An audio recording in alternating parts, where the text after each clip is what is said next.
Have you been struggling with simplifying fractional indices? If yes, then this video is for you. Welcome to my channel, Titostutor Your Math Pedagogue. In today's video, we're going to be simplifying 6 expressions that have fractions as their indices. Our first question is 3 raised to the power of half multiplied by 3 raised to the power of 3 over 2. First, you know the bases are the same and they're multiplying each other. So you apply multiplication rule that says choose one of the power and add the exponents. Okay, so this is 3. I have 2 as my denominator and 1 plus 3. This is the same as 3 4 raised to the power of 2. But you know, I can simplify this to 3 whole number 2 over 1, which is the same as 3 whole number raised to the power of 2. So this is 3 times 3, which is equal to 9. Final answer, 9. And I am done.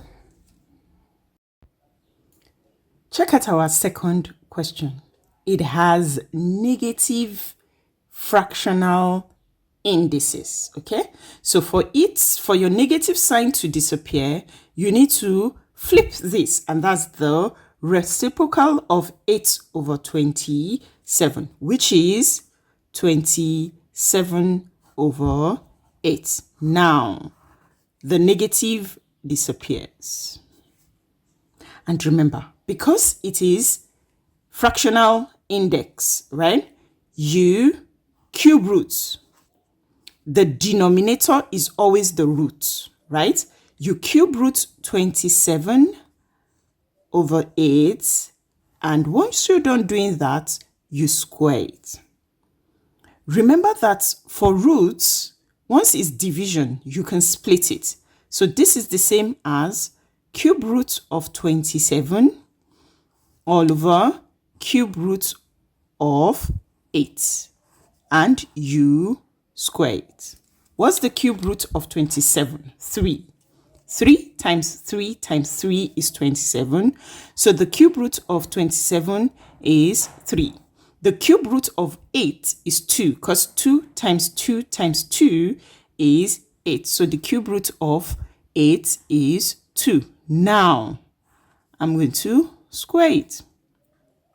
This is the same as 3 times 3 and over 2 times 2. So 3 times 3 is 9.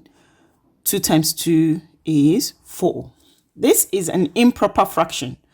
Your answers are best written in mixed numbers. How many 4s do I get in 9? 2.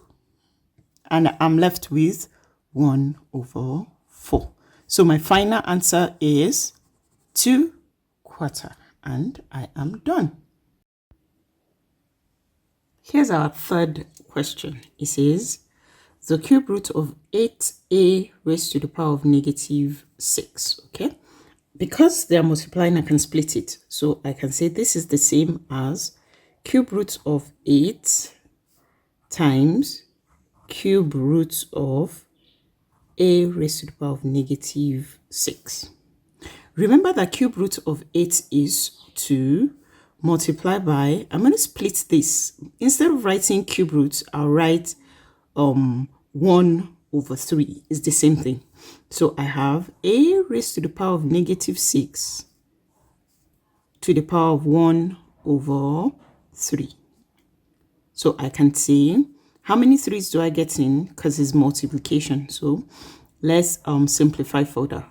2 whole number multiplied by a raised to the power of negative 6 times 1 over 3. 3 here 1, 3 here negative 2. So I have this equal to 2 times a raised to the power of negative 2. So your answer could be written as 2 a to the power of negative 2, negative power 2 times 1 over a square. Okay? Negative power. You find the reciprocal of a, which is 1 over a, and its square, and the negative disappears. This is the same as 2 over a square. And I am done.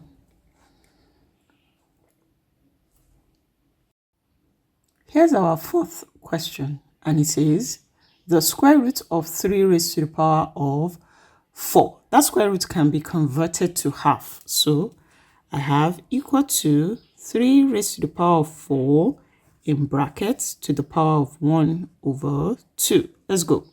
So now I can say 4 times half. 2 here 1, 2 here 2. So I have 3 raised to the power of 2, which is equal to plus or minus 9. And I am done.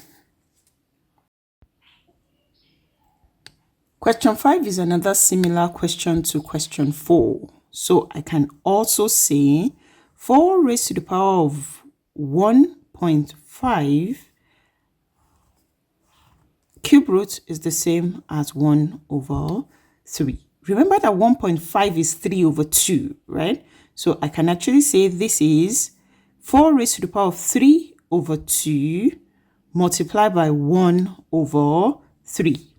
3 here 1, 3 here 1. This is the same as 4 whole number raised to the power of 1 over 2.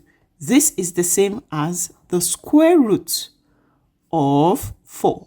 And the square root of 4 is 2. Final answer is 2. And I am done. If you're still watching till now, I want to say a big thank you for sticking by. Don't forget to like this video, share with anyone you think may need it, and turn on my notification so you don't miss any math video from me. Most importantly, subscribe. Thank you. All right, so let's take our last question for this video, and it says 18 over 32 to the power of negative 3 over 2. Negative indices. You find the reciprocals, which is to just flip this over. 32 over 18. Once you do that, your negative disappears. So it is 32 over 18 to the power of 3 over 2. I say the denominator as 2, so I'm going to square root. 32 is not a perfect square number. Neither is 18. So I'm going to find an equivalent of this fraction by dividing this by 2 and this by 2 to find out if I can get a perfect square from that. So let's do that. Divide by 2, divide by 2. 32 divided by 2 is what? 16. 18 divided by 2 is 9 to the power of 3 over 2. And yes, 16 is a square number. Yes, 9 is a square number. So we can now square root 16 over 9, because the denominator of your indices is 2. Your numerator is 3. So you're going to cube it. Okay. So because it is division, you can split square root of 16 over square root of 9, and you raise that to the power of 3. Okay, so what's square root of 16? 4, and square root of 9 is 3. You raise this to the power of 3. So let's simplify further. Okay, because of this bracket, you can actually say it is 4 raised to the power of 3 over 3 raised to the power of 3. Because of this bracket, the 3 affects 4 and also affects 3. Okay, so let's go. This is the same as 4 times 4 times 4 all over 3 times 3 times 3. 4 times 4 is 16. 16 times 4 is 64. 3 times 3 is 9. 9 times 3 is 24. 7. This is an improper fraction, right? Your answers are best written in mixed numbers. So you tell yourself, how many 27s do I get here? It's 2, yeah? Which is 54. 64 minus 54 to find my remainder is 10. Okay, so it's 10 all over 27. And I am done. Final answer. 2 whole number, 10 over 27. Thank you for watching. If you learned something, please subscribe, turn on notification, like this video, and share with others. Bye.